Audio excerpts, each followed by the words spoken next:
अंजलि की उम्र लगभग 30 साल हो चुकी थी। वो एक स्कूल में टीचर की जॉब करती थी। अंजलि के घर में उसकी माँ के अलावा उसका छोटा भाई और भाभी भी रहा करते थे। 30 साल की उम्र होने के बाद भी अंजलि की अब तक शादी नहीं हुई थी। इस बात को लेकर अंजलि की माँ रुक्मिणी देवी काफी परेशान रहा करती थी।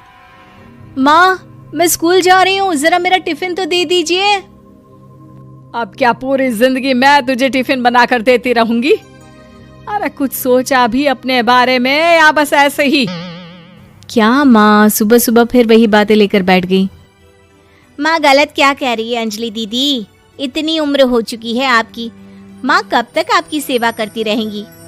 भाभी, मैंने माँ को कब कहा कि मेरी सेवा करो? वैसे भी अपना टिफिन मैं खुद तैयार कर लेती हूँ, बस टेबल से उठाकर देने को ही तो कहा था। वैसे अंजलि दीदी, देखा जाए तो टिफिन उठाकर देने की उम्र तो आपकी है। आपका अपना घर परिवार बच्चे होते तो ये जिम्मेदारी आज आप पूरी कर रही होती। एक बात मेरी समझ में नहीं आती, अगर मेरी शादी नहीं हुई तो इसमें मेरी क्या गलती है और तुम सब लोग मेरे पीछे क्यों पड़े रहते हो? अरे कुछ कहना क्या पीछे पड़े रहना होता है? अपने छोटे भाई को देख, तुझसे 3 साल छोटा है लेकिन 2 बच्चे खेल रहे हैं आंगन में। मुझे आप लोगों की कोई बात नहीं सुननी, जा रही हूँ मैं। और आप में से किसी को मेरा कोई काम करने की जरूरत नहीं है, मैं खुद संभाल लूंगी। इतना कहकर अंजलि वहां से चली जाती है। शाम को जब अंजलि अपने स्कूल से लौटकर घर वापस आती है तो उसने देखा कि पड़ोस वाली निर्मला चाची वहां पर बैठी हुई थी। क्या बात है अंजलि बिटिया, नौकरी करके वापस आ गई? जी चाची जी, कैसी हैं आप? मैं तो ठीक हूँ बेटा, तुम बताओ शादी के बारे में कुछ सोचा या नहीं? अरे रहने दीजिए ना, इससे तो शादी की बात करना ही बेकार है। कुछ भी कहो तो गुस्सा करती है, बात बात पर आंखें दिखाती है। माँ, आप ऐसा क्यों कह रही हैं? मैंने कब आप पर गुस्सा किया? अरे अंजलि बेटा, तुम्हारी माँ ठीक ही तो कहती है। 30 की होने आई हो, अब तुम्हें भी शादी वादी कर लेनी चाहिए। चाची जी, आप तो ऐसे कह रही हैं जैसे शादी करने से मैंने मना किया हो। रहने दीजिए निर्मला चाची, हमारी अंजलि दीदी को अभी तक उनकी पसंद का दूल्हा नहीं मिला ना, इसीलिए वो शादी नहीं कर रही। भाभी, ऐसी कोई बात नहीं है। अरे तो फिर क्या बात है?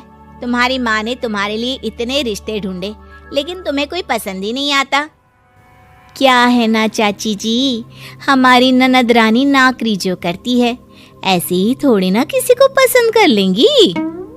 अरे भाई, नौकरी का घमंड है तो बात अलग है, कोई और बात हो तो बताओ, कोई रास्ता निकाला जाए। नहीं चाची जी, कोई बात नहीं है, बस मुझे अभी तक अपनी पसंद का कोई मिला नहीं है। सुन लिया आपने, इस लड़की के तो पर निकल आए हैं और इतनी उम्र में अपनी पसंद का कोई मिलेगा भी नहीं इसे। माँ, आप मेरी शादी को लेकर हमेशा मुझे ताने क्यों मारती रहती हैं? अपनी माँ की बातें तो ताने लगती है। ताने हैं? बताओ, मैंने कुछ गलत कहा क्या? देखो, ये सब छोड़ो, मेरी दूर की बुआ का बेटा है, उसकी अभी शादी नहीं हुई है, उम्र होगी कोई 34-35 साल। आप कहें तो बात आगे बढ़ाऊं? अरे हाँ, क्यों नहीं, ये भी कोई पूछने की बात है। अरे जल्दी से लड़के को यहाँ बुला लो। माँ, आप मुझसे पूछे बिना मेरी शादी की बात करने जा रही हैं और मेरी उम्र 30 भी पूरी नहीं हुई है। निर्मला चाची कह रही है कि वो लड़का 35 साल का है। अंजलि दीदी, आपको क्या लगता है इस उम्र में कोई फिल्म का हीरो आएगा आपके लिए? देखिए, अब पसंद और नापसंद की बात तो रहने दीजिए, पसंद करने की उम्र तो आपकी निकल चुकी। अब तो जो भी मिले उसी से शादी कर लीजिए, इसी में भलाई है। तेरी भाभी बिल्कुल ठीक कह रही है। अब जैसा रिश्ता मिले उसके लिए हाँ कर देना, ताकि हम भी गंगा नहाए। ठीक है, चलिए मैं उस लड़के को कहती हूँ, वो कल ही अंजलि को देखने आ जाएगा। अगले दिन निर्मला चाची के दूर का रिश्तेदार अंजलि को देखने उसके घर आता है। उसका नाम था अजय। अंजलि जी, तो आप नौकरी करती हैं, वो भी स्कूल में? जी हाँ, मैं स्कूल में टीचर हूँ। हमारी बेटी बहुत होशियार है। अरे पढ़ने लिखने में इतनी होशियार है, इसीलिए तो इसकी नौकरी लगी है स्कूल में।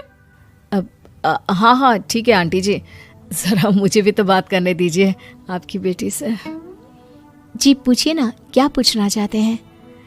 अंजलि मैडम, ये तो बताइए कि आपने अभी तक शादी क्यों नहीं की? बस ऐसे ही, कहीं कोई रिश्ता पसंद नहीं आया इसलिए। लेकिन क्या मैं आपसे पूछ सकती हूँ कि आपने शादी क्यों नहीं की? अंजलि, क्या कर रही हो तुम? लड़कियों को इस तरह की बातें नहीं शोभा देती। रहने दीजिए आंटी जी, आपकी बेटी काफ़ी पढ़ी लिखी है, मैं उनके सवाल का जवाब दे ही देता हूँ। वो क्या है ना, मुझे भी अभी तक अपनी पसंद की कोई लड़की नहीं मिली। अच्छा, कोई बात नहीं। वैसे आपकी तनख्वाह कितनी है? कितना कमा लेती हैं महीने का? जी यही कोई 25,000 महीने। बस 25,000? इतने से क्या होता है? इतने से तो आजकल घर भी नहीं चलता। आपके कहने का क्या मतलब है? अरे मैं तो ये सोच कर आया था कि नौकरी वाली लड़की है, आराम से 40,000 कमाती होगी। माफ कीजिएगा, आपका और मेरा रिश्ता नहीं हो सकता। जी कोई बात नहीं, मुझे भी आपके साथ शादी करने में कोई इंटरेस्ट नहीं है। अंजलि, किस तरह की बात कर रही हो? घर आए रिश्ते को ठुकरा रही हो तुम। दीदी, अब इस उम्र में आपको इतनी अकड़ नहीं दिखानी चाहिए। अच्छा खासा रिश्ता हाथ से निकल गया, कहीं ऐसा ना हो कि जिंदगी भर कुंवारी ही रह जाओ आप। कुछ दिन और ऐसे ही निकल जाते हैं और अंजलि की शादी कभी नहीं होती। अंजलि के परिवार वाले बिंदास उसे ताने मारते रहते हैं, लेकिन अंजलि एक बड़ी नौकरी की तैयारी करती है और उसमें सिलेक्ट होने के बाद अंजलि को एक बहुत बड़ी नौकरी मिल जाती है। अब तो दीदी के नखरे और भी ज्यादा बढ़ जाएंगे भाई। अब तो इतनी बड़ी नौकरी जो लगी है, अब इनकी शादी होने से रही। माँ, मुझे नौकरी के लिए दूसरे शहर जाना पड़ेगा। आप जानती हैं ये बहुत बड़ी जॉब है और इसमें पैसे भी बहुत ज्यादा मिलेंगे।